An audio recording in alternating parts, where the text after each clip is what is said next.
السلام علیکم ناظرین ڈرامہ سیریل نقاب کی اس بہترین قسط میں آپ دیکھیں گے کہ اب اونٹ پہاڑ کے نیچے آ چکا ہے۔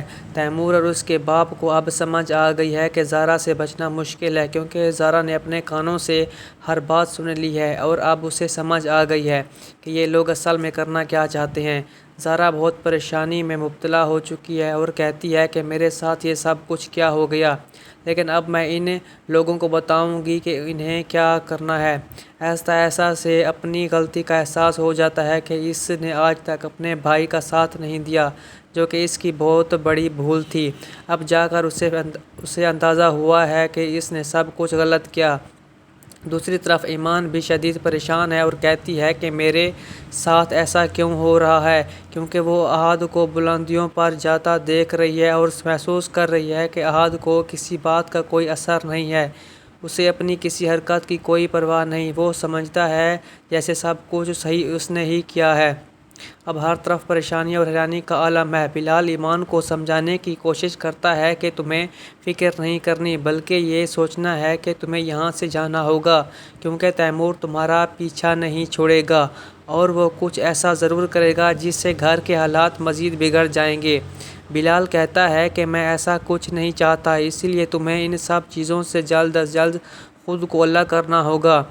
تمہیں اپنے فائدے کے لیے کچھ نہ کچھ کرنا ہوگا، ورنہ احد کو دیکھ کر تم مزید ٹوٹ جاؤ گی۔ اس لیے بہتر یہی ہے کہ تم دل سے ان سب باتوں کو نکال دو۔ پہلے تو ایمان بلال سے بات نہیں کرتی، لیکن وہ جانتی ہے کہ کہیں نہ کہیں یہ انسان سچا ہے۔ دوسری طرف زارا بہت پریشان ہو چکی ہے اور کہتی ہے کہ آخر مجھے اور میرے بھائی کو ان لوگوں نے کیا سمجھ رکھا ہے، اتنا نیچا دکھا دیا ہے کہ کچھ سمجھ نہیں آتا۔ زارا کا سسر جو منہ پر میٹھا بن کر بات کرتا ہے، وہ اندر ہی اندر ان دونوں بہن بھائیوں کی جڑیں کاٹ چکا ہے۔ دونوں روتے رہ جاتے ہیں کہ ہمارے ساتھ ایسا کیا ہو گیا، کیا کوئی سچا رشتہ بھی ایسا کر سکتا ہے؟ ایمان بار بار یاد کرتی ہے کہ جب اس نے پہلی بار اس گھر میں قدم رکھا تھا تو سب نے کتنے پیار سے اسے قبول کیا، لیکن پھر کیسا سلوک روا رکھا ان کے ساتھ۔ وہ کہتی ہے کہ کاش وہ دن نہ آیا ہوتا، کاش وہ اس گھر میں نہ گئی ہوتی۔ تیمور اب اعلان کرتا ہے کہ اس گھر میں کوئی ایمان کا نام بھی نہیں لے گا۔ پہلے بات کچھ اور تھی، لیکن اب اس نے دل میں یہ ضد کر لی ہے کہ ایمان خود اپنے قدموں پر اس گھر میں واپس آئے گی اور کوئی اسے مجبور نہیں کرے گا۔ لیکن ایمان بھی اپنے فیصلے پر قائم ہے، کیونکہ اب اس کے ساتھ بلال موجود ہے، جو تیمور کو کچھ کرنے نہیں دے گا۔ تیمور کا یہ صرف ذہنی فتور ہے اور کچھ نہیں، کیونکہ وہ جان چکا ہے کہ یہاں کوئی بھی اس کا سچا سوائے ایمان کے نہیں ہے۔ اس نے لیلی کو بھی آزما لیا ہے، لیکن لیلی صرف پیسے کی سگی نکلی، اس کا اور کوئی مقصد نہیں۔ وہ صرف ہر چیز کو لوٹ کر اپنے نام کرنا چاہتی ہے۔ نقاب ایک ایسے موڑ پر پہنچ چکا ہے جہاں کچھ سمجھ نہیں آ رہا کہ کون کس کا ساتھ دے گا۔ ایک بات طے ہے کہ بلال ایمان کا ساتھ نہیں چھوڑے گا، جیسے ایمان نے اس کا ساتھ دیا تھا۔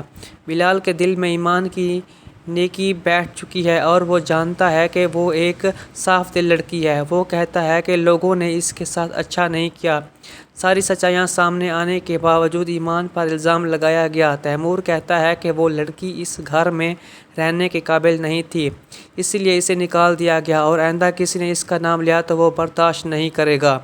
ایمان کا باپ بھی بہت پریشان ہے، لیکن وہ اپنی بیٹی کو کہتا ہے کہ تمہیں اپنی تعلیم جاری رکھنی چاہیے، ان لوگوں کی باتوں میں نہیں آنا چاہیے اور ہمت نہیں ہارنی، ہمیں ان کا ڈٹ کر مقابلہ کرنا ہوگا۔ ایمان کہتی ہے کہ آپ کی سپورٹ کی وجہ سے ہی میں یہاں تک پہنچی ہوں، جس پر اس کا باپ کہتا ہے کہ یہ تمہاری اپنی ہمت ہے جو تمہیں آگے لے جا رہی ہے، ہار نہیں ماننی۔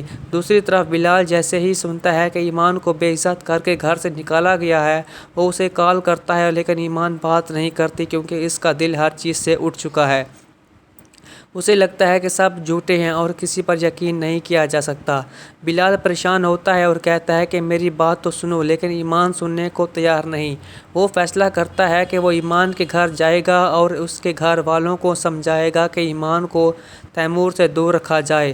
جب وہ ایمان کے گھر جاتا ہے تو ایمان کہتی ہے کہ تم یہاں کیا کر رہے ہو، تمہیں آنے کی جرأت کیسے ہوئی، تم سب ایک جیسے ہو، مجھے کس پر یقین نہیں ہے۔ پہلے تو وہ بات نہیں کرتی، لیکن جانتی ہے کہ کہیں نہ کہیں بلال سچا ہے۔